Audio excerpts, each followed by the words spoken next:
Salam alaikum, donc c'est avec plaisir que je participe à l'édition de Hidab Pharma. Donc, d'ailleurs, je vais donner une conférence demain sur les probiotiques et oncologie. Donc là, c'est une occasion effectivement de faire une promotion par rapport aux industriels qui font l'industrie bien sûr pharmaceutique, qui ont les différentes nouvelles molécules, etc. Et on a assisté à des conférences qui sont très intéressantes. Et par exemple, voilà. Je vais citer paracétamol parce que ça a fait un buzz déjà ces derniers temps dans les différents réseaux sociaux, même dans le ministère de la Santé, par rapport à la consommation abusive, par rapport au surdosage, par rapport aux conséquences.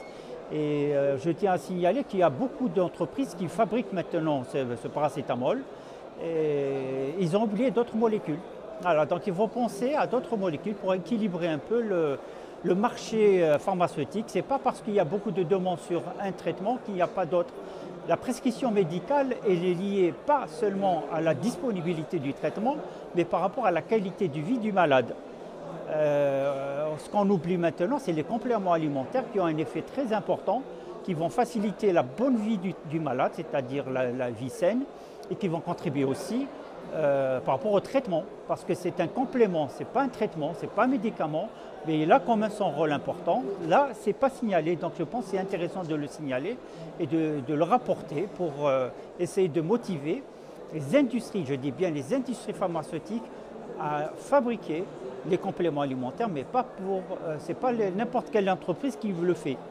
Donc il faut, ça rentre, par exemple, les compléments alimentaires doivent être conditionné par l'industrie pharmaceutique, mais pas par le ministère du Commerce.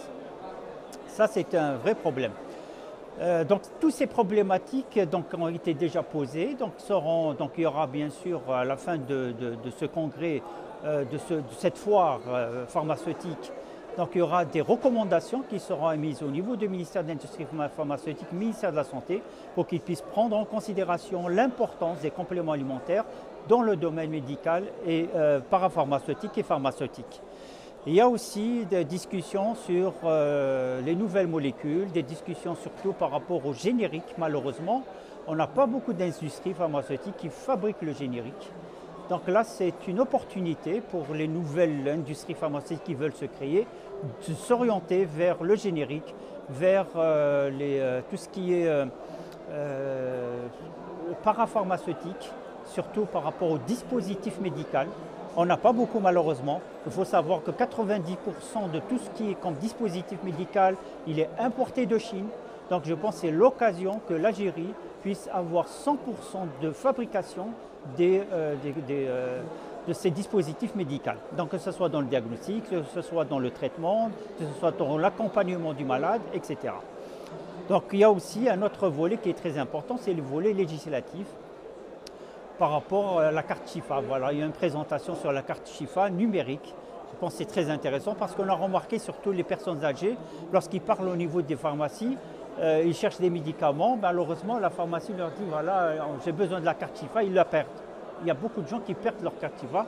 Donc il y a maintenant une proposition du carte Chifa électronique, donc e-Chifa, qui participe, c'est-à-dire qui va carrément prendre en charge le malade sans qu'il y ait sur lui la carte Chifa. Donc elle est déjà enregistrée et il suffit seulement que donner le nom, prénom et au niveau de la pharmacie, il a toutes les coordonnées pour puisse prendre ce médicament.